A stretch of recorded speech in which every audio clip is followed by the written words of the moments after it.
well. I hope you're having a super Sunday. Super Sunday Premier League action has just been concluded with that 3-1 victory for Chelsea over the Premier League winners in Liverpool. But before we dive into all that action and what we had witnessed earlier on, including the defeat to Manchester United by 4 goals to 3, allow me to do the honors of, testing our audios before we get all the action started. I think we are good to go on the side of the audios. I think we're good to go on that front. Just yeah, as I wait for you guys to join the broadcast, because we need to speak about that performance from Chelsea. Quite impressive. Football possession aside, and Chelsea were the better team on the day, all day long.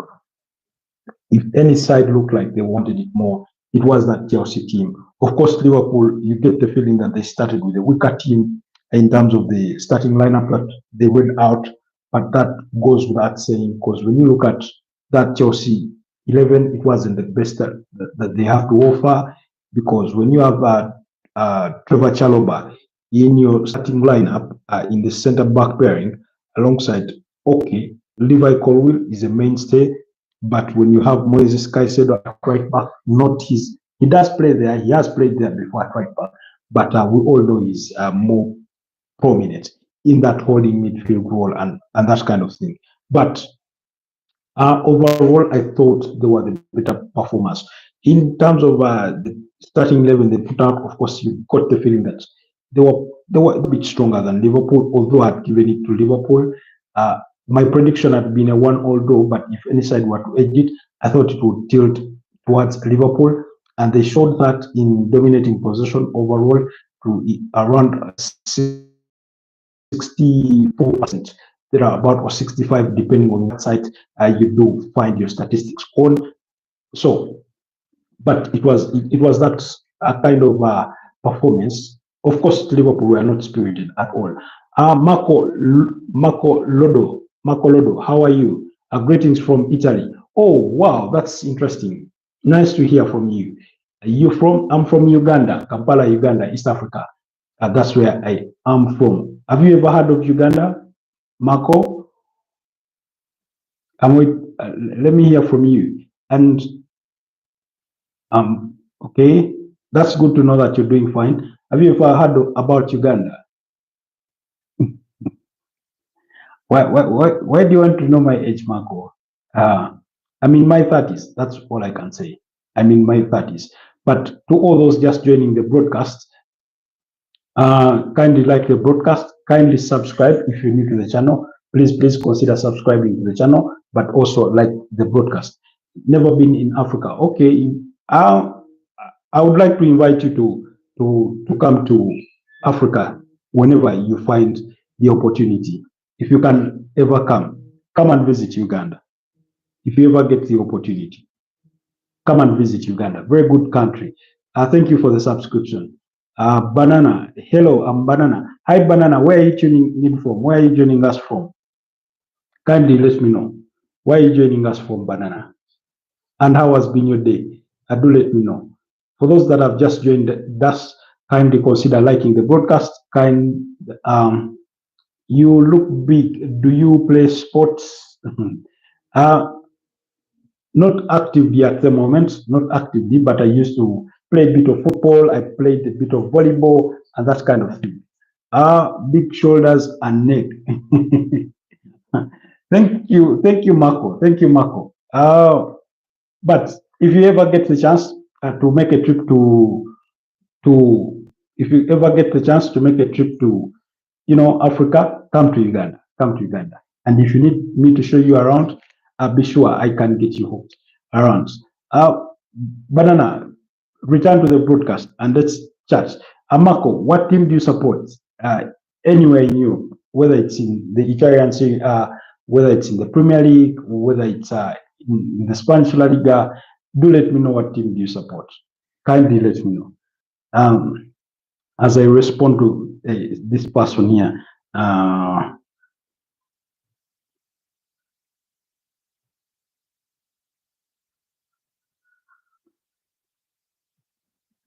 Kindly let me know what team do you support, where are you joining us from. Quite, lovely to see. But it's good having you guys. Thank you for all those that have subscribed.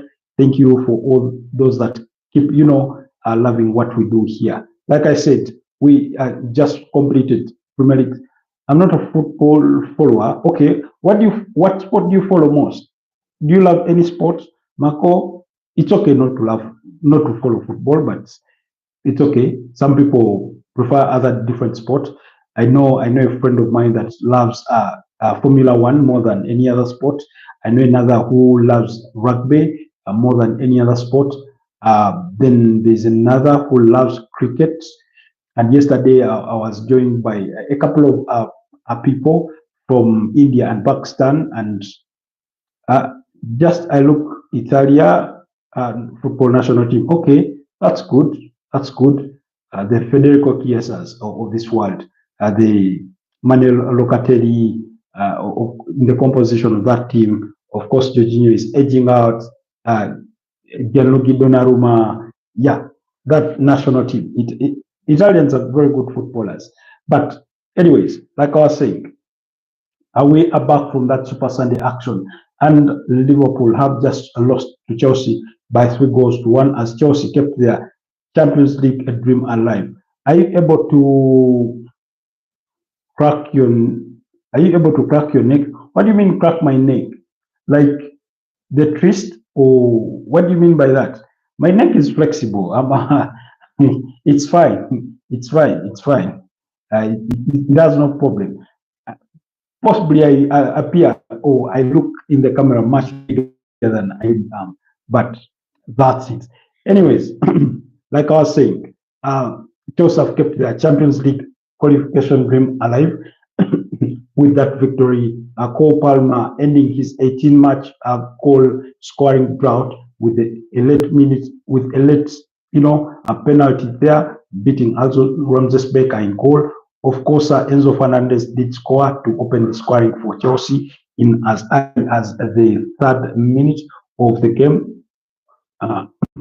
Yes, in as early as the 3rd minute of the game, and it finished 1-0 at halftime until the 52nd minute when Jorel Quansah has scored an own goal. Of course, Virgil van Dijk was trying to clear that ball out of the area, and it bounced off Jorel Quansah into the back of the net, and it was 2-1. Then in the 85th minute, it was Virgil van Dijk who scored a brilliant header, almost left unmarked in the area to make it 2-1 or to pull one back for Liverpool. But like I said, that late penalty from Cole Palmer in added time was enough to seal the victory, which is the 3rd consecutive victory for this Chelsea side, following victories over Everton by 1-0 and Fulham by 2 goals to 1. You ask, yes, flexing side to side to hear crack sound.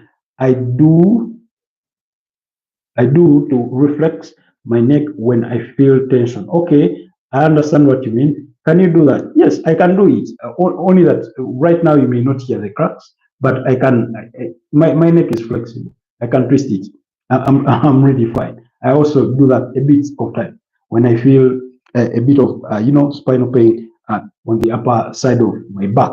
But it's all good. It's all good. Thanks for asking. Thanks for asking, Marco, and thank you for staying with us. So that result really was important for Liverpool because, like I said, it was important for Chelsea because, like I said, it keeps their dream of qualifying for the Europa League and next season alive. And when you look at some of their UEFA Champions League opponents in terms of this qualification run, when you look at Aston Villa, when you look at Nottingham Forest, when you look at Man City, when you look at Newcastle, of course, Chelsea have won. Newcastle were forced into a 1-all draw by Brighton and Hove Albion. Newcastle needing a late penalty in that game that was converted by Alexander Isak to cancel out Jan Minte's opener.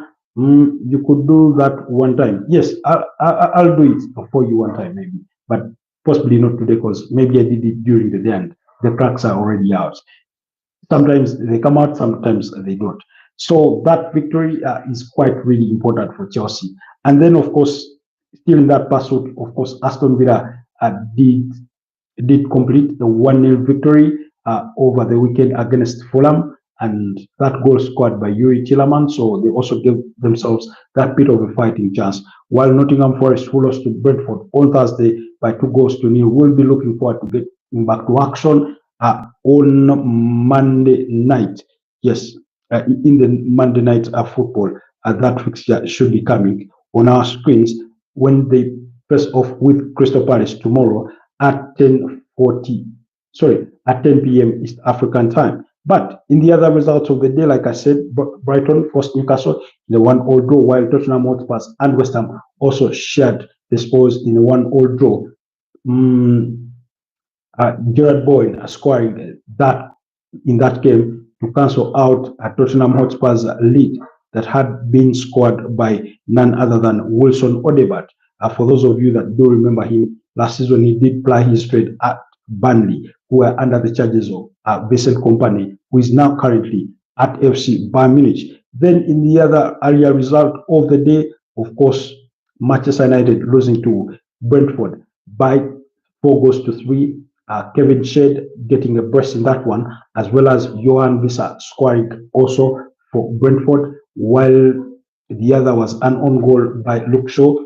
That's for the side of Brentford. And then Mason Mount had opened the scoring for Manchester United in as early as the 14th minute, while they needed late goals from Alejandro Garnacho and Amadou Diallo. Of course, Amadou Diallo coming off the bench for that one to sort of give themselves a glimmer of hope that they could settle the scoring. But that all those goals did come a little too late for United to force another draw on a second weekend running, because remember the previous weekend they shared the scores with AFC Bournemouth in a 1-all draw. Them needing a late equalizer from Rasmus Højlund for them to go ahead and pick at least a point from that particular game that took them to 39 points on the Premier League table, with staying in 15th place, and that has not changed. Of course, Tottenham Hotspur there with 39 points in 16th place. And then you look at West Ham also, right there in the mix, I think with 37, 38 points. They are about in 17th place. Yes, it's 37 points and 38 for Tottenham, not 39, while United are at 39 and Everton are at 39. Remember, Everton, in the weekend, were also in action, Everton, and their game, I think, ended in a draw yesterday. Yes, it was a 2-all draw against Ipswich Town, while Aston Villa, like I said, beat up against Fulham by 0-0, while Leicester City beat up against Southampton by 2-0. That game was standing on the table because 2-1. And then completed a double against Arsenal. So out of their 4 losses, 2 of them have come at the hands of AFC Bournemouth, while 1 of the other losses did come at the hands of West Ham, losing by 1-0. So, and I think the other had been against Newcastle. So, yeah, that's what things look like. But just to give you a reminder of how the Premier League table looks following those results, or following match day 35 results with 1 game left to play. That's between Nottingham Forest and Crystal Palace.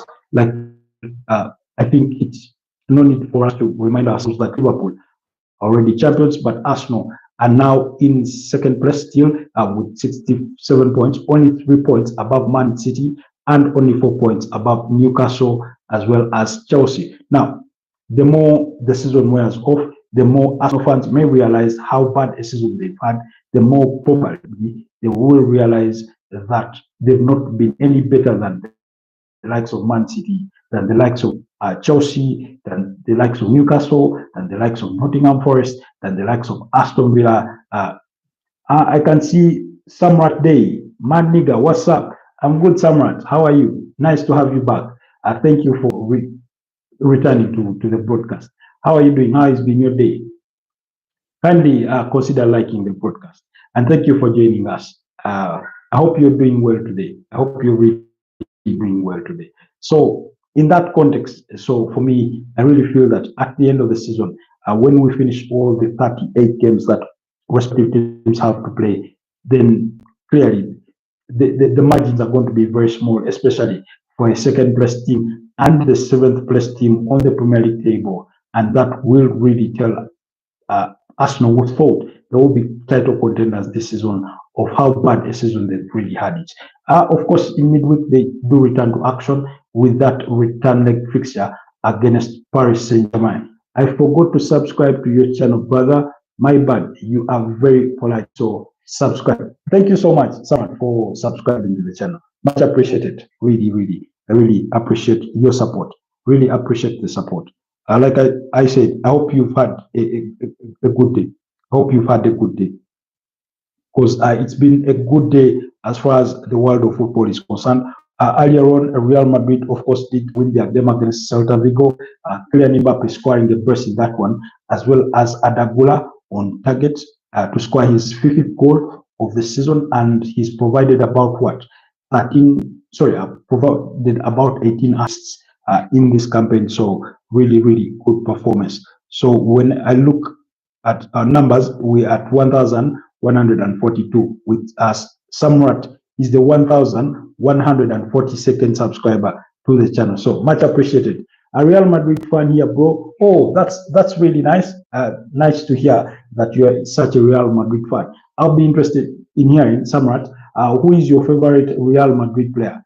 Do let me know in the comment section who your favorite Real Madrid player is. But Real Madrid earlier on winning that game by excuse me by 3-2 against Celta Vigo. Celta Vigo, one of those teams that are, yes, okay, you tell me currently and then overall, like history-wise, who is currently your favorite player, and then your favorite Real Madrid player of all time. You say Bellingham and Fede Valverde. I do love Fede Valverde. Very, very good player there. The Uruguayan international. I find him very good. The way he scores those goals, he likes striking the ball from distance. He's a good box-to-box player. He doesn't seem to tire. It's not every day that you see him have a bad game. So I really love Federico Valverde, and I do not think I would differ so much from you. Then you say history-wise, it's Modric, Ronaldo, Ramos, Ozil, Benzema. There are so many. Yeah, indeed, there are so many. For those that have supported Real Madrid, I think for longer they would speak of names like Luis Figo, Ronaldo. Now, maybe Ronaldo, Nazario Darima. They would speak of players like Guti, maybe David Beckham during his time at Real Madrid. Zinedine Zidane, of course, wearing that shirt 5 in the whites of Real Madrid, as some of the great players that have really played for Real Madrid. So when you say Ramos, very good player, Mesut Ozil, I mean, he made football look so easy, and yet it's not that simple. Mesut Ozil, very, very lovely player. Angel Di Maria during his time, of course, I think he did provide. It wasn't the assist, but in that game that Real Madrid beat up against Atletico Madrid in 2014 in the finals of the UEFA Champions League, he struck the ball and it was saved by Thibaut Courtois, and then I think Gareth Bale scored the rebound with the header. So I do recall. I think Barca lifts the UEFA Champions League this time. What do you think? It is increasingly looking likely. Right now, I'm inclined to believe that they are the favorites to win it. First of all, out of the remaining 4 teams, they are the ones that have won it the most. They've won it 5 times. Most notably, in 2006, when they beat up against Arsenal by 2-1 in Paris. Then they won it in 2009 when they beat up against Manchester United by 2-0.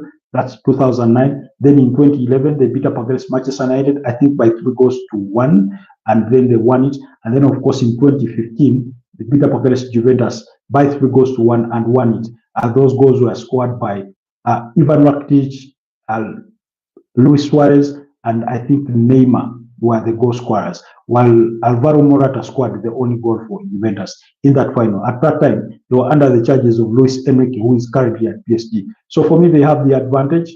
I think they are the most favorites because history is on their side. They do have a very good manager in Hans Flick, who guided Bayern Munich to a treble in 2020 as they beat up against PSG in the final by goal to nil. That goal scored by Kingsley Coman in the 59th minute for them to be able to win that UEFA Champions League title. So the experience of the manager, the pedigree of the team, and then they also have a very decent team. They do not defend well, but they really can outscore any team. So it's good. I do think, just like you, that they are favorites to win the UEFA Champions League this season. Because when you look at that attacking forward, Lamine Yamal, Robert Lewandowski, of course, he's been absent through injury, but Rafinha, Ferran Torres, and anybody else that they may fit in there. Ansu Fati did play in the weekend and he had fairly a good game. But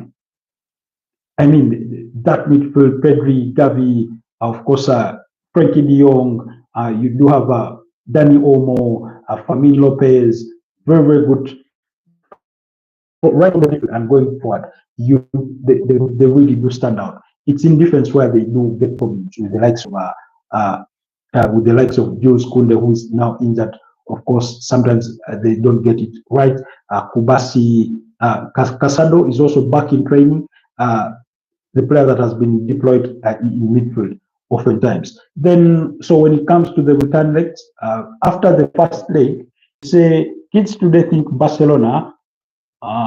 Kids today think Barca, this Yamal that remember how scary Barca was under Pep. I used to pray Madrid doesn't lose by more than 3 goals in El Clasico and Ramos doesn't get red card. Yeah, every time during that Barcelona prime, you went into that game praying that Sergio Ramos doesn't get a red card, that Pepe Lima does not get a red card. That's the Portuguese international. You prayed that because sometimes, especially during the spell of Jose Mourinho, around 2013, when he was at Real Madrid, you really prayed that because he would sometimes field one of those two in midfield to sort of combat Lionel Messi, and you really pray that they do not get a red card. That was a very contentious bit of time. It was always a fierce El Clasico. You had Real Madrid with the manager that thought, who came in the game knowing that Barcelona is going to outplay us, but we must make them hate the game by, tackling them, fouling them, knocking them around, step on Messi's heels, let him get frustrated and that kind of thing. And of course, majority of the times, Barcelona won, and it wasn't pretty to watch, but Real Madrid were competing. Only this season alone, Barcelona have so far beaten Real Madrid 3 times. They beat them in the Supercopa España. That was by 5 goals to 2. Then beat them, I think, in the first leg of La Liga by 4 goals. Was it 4-1 or something? And then they beat them in the finals of the Copa del Rey by 3 goals to 2. How old are you, by the way? I'm 27. I'm in my 30s. I'm in my early 30s. That's all I can say. 27. Oh, not far off. That's good. So, but I'm in my early 30s. That's all I can tell you. So that Real Madrid side, I mean, this season you pray that they do not get beaten again, because we do have another El Clasico on the horizon after Barcelona's return leg with Inter Milan. Now, after the first leg between Inter Milan and Barcelona, I thought going into the second leg, Inter Milan would have sort of the advantage, and mainly for 2 reasons. Because it's going to be a home game for Inter Milan. We all remember Inter Milan knocked out Barcelona in 2010 on a 3-2 aggregate.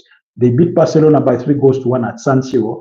That Inter Milan side that were under the charges of Jose Mourinho still, they beat Barcelona by 3 goals to 1. The Inter Milan that had Diego Milito, Samuel Eto'o, it had Materazzi, it had Maicon, Julio Cesar, the goalkeeper. It had Maicon in there, Wesley Schneider, and all that. So they beat up against Barcelona by 3-1 at San Siro. And then when they came to Camp Nou, Barcelona beat them, I think, by 1-0. Probably that goal was scored by Iniesta. And Jose Mourinho was speaking about it not so far back, and he said that 1-0 defeat at Barcelona at Camp Nou was his sweetest victory. Sorry, his sweetest loss of all time. Because when the game ended, he went onto the pitch to celebrate, of course, with the inter-traveling fans and the players. And then Barcelona turned on their sprinklers to pour water on him. And he said that was the sweetest loss of his career as a manager. You remember Sergio Busquets, a foul drama? Of course, any game that had Jose Mourinho on one side and Pep Guardiola on the other side always had drama. It always had drama. Even when they met not so far back, when Jose Mourinho came to Manchester United, you remember that game that Manchester United won by 3-2 at the Etihad Stadium, when Pogba, I think, scored a brace in that one, and Alexis Sanchez. You sort of felt that bit of. So even when Tottenham, anytime it is Pep Guardiola, Mourinho, you expect a bit of drama. So I think it was overall part of the game. Overall, always part of the game in terms of, what was to be expected on any given day, whether it was the El Clasico, whether it was when they faced off with Inter Milan. Of course, that year, 2009-2010, Inter Milan went on to win the UEFA Champions League when they beat up against Bayern Munich by 2-0 in the finals and that kind of thing. So it was really a very good game to watch. So just looking for something this season.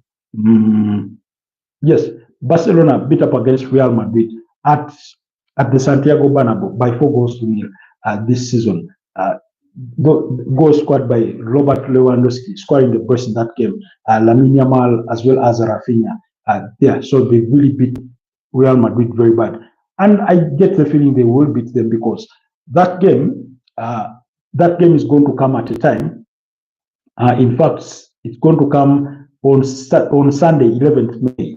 On Sunday, 11th May. That's when, that's next weekend. Yes, next Sunday, the El Clasico will be coming between Barcelona and Real Madrid. Now, remember, the point difference between Barcelona and Real Madrid is only 4 points. So if Real Madrid can beat up against Barcelona, the point deficit is reduced to just 1 point in as far as the pursuit of the La Liga title is concerned. So it's going to have a lot of motivations, even at the time when Carlo Ancelotti is edging closer towards his exit from Real Madrid. And of course, he's destined to join the Brazil national team there. Are you saying Manchester United that is true? Yes, absolutely. The drama really never ended. Now, for the sake of context, and some of you may already know this, is that Jose Mourinho was at Barcelona when Pep Guardiola was still playing football. The likes of Luis Enrique, when they were still playing football. And he was there as a translator. And he was there under, one of the managers he was under was Louis van Gaal. So long story short, before, in 2006, of course, he went back at some point to manage FC Porto, guided them to the 2004 UEFA Champions League, winning, that triumph, and that's where Chelsea catches. That's where he catches the eye of Chelsea. Jose Mourinho, Roman Abramovich brings him to Chelsea because Abramovich had bought Chelsea in 2003. So after 2004, he brings him to Chelsea. He wins them the 2 league titles. That's 2005 and 2006. And then, of course, they part ways. Now, in Barcelona, they were looking to replace Frank Rijkaard after, I think, around 2007, thereabouts. So among their options that was Pep Guardiola, who had managed Barcelona B, and then Jose Mourinho. Those are the 2 managers they were looking at, they were considering. So Pep Guardiola had no experience, and however, he lost the job. Mourinho lost the job to Pep Guardiola, and that's what partly sort of annoyed him in that moment, and that's part of their history when it comes to Pep Guardiola versus Jose Mourinho. He was uninterpreted at Barcelona. Then when it comes to get the job, when Frank Rijkaard is leaving Barcelona, they give it to Pep Guardiola, who had only managed Barcelona B, I think, for only one season, and that kind of thing. You say Real Madrid needs a right back, natural right winger, and two good central defenders, and a backup for Mendy in left back. What do you think? For the right back position, of course, for all these positions, I do agree with you. But even when you fix all those without fixing the midfield, I think, again, there will be still holes in that team. And here's why. At right back, they're already poking Alexander Trent-Arnold from Liverpool at the end of his contract. There were talks that they wanted to speak to Liverpool to have Liverpool terminate his contract before it expires on June 30th, because they want to go with him for the FIFA Club World Cup that is going to be played in the United States of America. Across 11 cities, of course, it has 32 teams from all continents. So there's that. So they are looking at bringing in Alexander Trent-Arnold. At left back, I certainly do agree with you, because Ferland Mendy oftentimes gets injured, but there's that player that has been playing there. His name eludes me, because he's not bad. He's only that he's young. And then in the back wall, of course, Antonio Rudiger is injured. David Alaba is injured. You only have Raul Asensio, and then in some cases they've been playing there. Aurelio Tchouameni, same like they've been taking Federico Valverde to play at right back, and that kind of thing. Of course, all those. For the centre back wall, they want to sign William Saliba, but the problem with Real Madrid these days is that they do not want to spend money signing players, especially the top players. They want to wait for them to complete their contracts and then get them on the free, similar to what they did with David Alaba, what they did with Kylian Mbappe last summer. So that's what they look to do. Yes, the player whose name I was looking for at left back is Fran Garcia. Now, you get the feeling that for me, if I was Real Madrid, I think I would look at a player like Milos Kakez, who is at FC Bournemouth, but Liverpool are also monitoring him. He's a very good left back. Then you could also look at and then you remain with Mendy and Fran Garcia. Then in that centre back role, I think Antonio Rudiger could still give you two good seasons. So, but still you need somebody in there. That's why they're looking at William Saliba. And then there were discussions linking Dinhausen to also Real Madrid. That's the Spanish defender who is at FC Bournemouth. And remember, Bournemouth are also under the charges of a Spanish manager in Andoni Iraola. So I do not think if really Real Madrid wanted to pull off such a deal, it would be too hard for them. But the player did say that he would prefer staying in England for now. And then you also mentioned a natural right winger. Now, when it comes to the right winger, I think Vinny is okay, Rodrigo is okay, but Rodrigo this morning has been linked with a potential move to Arsenal. That apparently Arsenal made inquiries about Rodrigo Goes, and it is reported that he's valued at about 100 million euros, which equates to about 85 million pounds. Whether Arsenal can go ahead and pull off that deal, I'm sure Real Madrid would not hesitate selling him and then just keep Kylian Mbappe, Vinicius Junior, and then look to sign, a striker and that kind of thing. But then it would beg the question, which striker do they go out and sign? But again, any transfer business that may be likely to happen will have to wait until they bring in their new manager, possibly Xabi Alonso. And then you also mentioned, we talked about central defenders. I think for central defenders, for now, they may need just one. Only that this season they've really been hard done by injuries. There's a player we forget, Eder Militao, has been out injured for most of this season. Of course, Antonio Rudiger underwent surgery. Same happened to David Alaba, is now injured. You had Dani Carvajal at right back injured for, I think he suffered an anterior cruciate ligament injury. So that also contributed to their defensive issues. But Raul Asensio is a good defender. So I think you would need one good defender for now to come and play alongside Raul Asensio, and then help Rudiger as you get back David Alaba, as you get back Eder Militao, and that kind of thing. So then you say, I think that answers your question. That answers all your questions about their transfer priorities. But like I said, they would also need a player in midfield.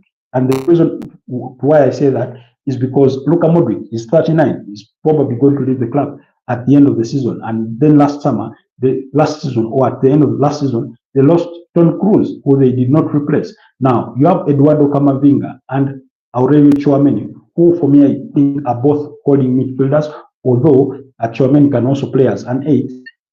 You get the feeling that they need somebody that will fill the shoes of Luka Modric, or the player in the mold of Toni Kroos. So, and on that note, earlier on, they had been linked with the potential move for Manchester United is Bruno Fernandes. But again, we wait to see whether that will actually happen. Or if not, we'll be looking forward to see who else they can consider bringing in. Then there have also been reports that Real Madrid could be interested in signing Arsenal target Martin Zubimendi. I mean, with Real Madrid, when you're competing for a player with Real Madrid, anything can happen. You can easily lose them to Real Madrid. But still, Martin Zubimendi would be another holding midfielder. So they still need that number 8-10 kind of player who can really dictate play in that midfield. So for me, while they may need a left back, a centre back, and a right back, they still need a player in that midfield. And they need a player who can really dictate the tempo of the game, who a prime Luka Modric, a prime Toni Kroos, and that kind of player. So they really need to look around who that can be. When you talk about a natural right winger, I would say some of the natural right wingers and present day who are left-footed, I don't think there's so many that are good, but there's a player at Villarreal called Alex Baine. Alex Baine is being linked with a potential move to Manchester United. Very good player, has scored 6 goals and provided 8 assists in 28 La Liga matches. So he's a very good player. Maybe they can look at him. Then there's a Lyon player called Ran Cheki there. Also very good left-footed player. He's a left winger, sorry, a right winger, but left-footed. That's what I mean. And he's good. He's good. So those are some of the options that they may look at. Then, of course, there were also rumors of Bukayo Saka, but I do not think Real Madrid will be able to get Bukayo Saka this summer. I do not think Arsenal will be willing to let him go unless Real Madrid came in with a crazy offer that would really sway, Arsenal, because, I mean, most of these teams, once teams working with very good money, they may be tempted to make a deal and that kind of thing. So let's wait and see what the summer holds out for Real Madrid in respect to their transfers. But because, and again, as is concerned, while they have Dani Ceballos, you get the feeling that he's not sort of made his impact be felt in that midfield. He's not really come out to dominate affairs in that midfield and that kind of thing. So let's wait and see. Let's wait and see how they look to do business. But they will need to first sort out that managerial situation. I know oftentimes Real Madrid buy the players and then they give them to the manager. You use what they give you. But when you're bringing in a new manager and a young manager like Xabi Alonso, while he may not have the final say on transfers, I think it would be valuable or even invaluable to have his input on which players do come in.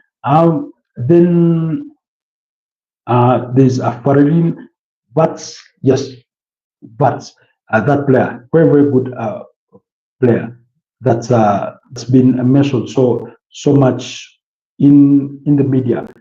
Very good player that any team would want to sign. any team would want to sign. We know he's at Bayer Leverkusen, that German international. That's, very good attacking midfielder. Is, I think, over last summer was linked with a potential move to the likes of Man United, Chelsea, Arsenal were in the conversation and that kind of thing. But he's a very, very good player, really, really.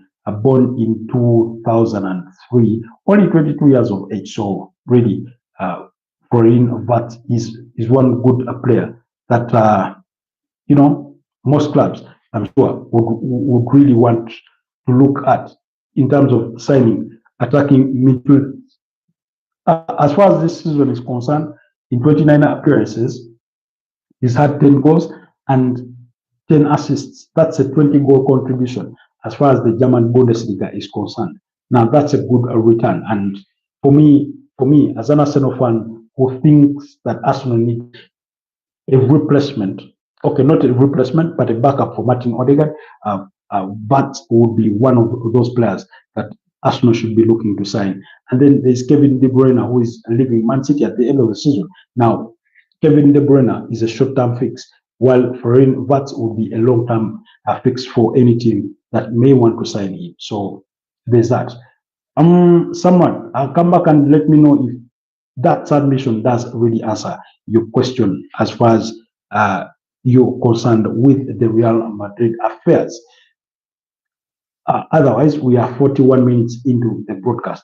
41 minutes into the broadcast. So, but I'll continue to look out for more information in regards to who Real Madrid may be targeting. But like I said, they need to, that managerial situation needs to be sorted first before they can then make decisions going forward for the summer. But as far as center backs are concerned, they've constantly been linked with William Saliba. Then there have been mentions of Dean Howson, like I mentioned. Previously, there had been mentions of Gabriel Magalhaes, but those were quite subtle. They didn't really seem to be concrete and that kind of thing. So we'll wait to see. But William Saliba has also been mentioned in the conversation for Manchester City. So, because there are not too many very young defenders. Last season, Leny Yoro was on the cards for Real Madrid, but he ended up joining Manchester United. Manchester United won that battle for Leny Yoro. We all know, very good defender. Although he started on a sad note of getting injured at Manchester United, but I think overall he settled in well. So let's see what Real Madrid have in pursuit as far as the summer is concerned. Anyways, at 43 minutes into the broadcast, allow me to wrap it here and wish you guys a wonderful night. Let's do catch up tomorrow morning and speak matters. But tomorrow morning we'll be discussing a bit of that Crystal Palace game versus Nottingham.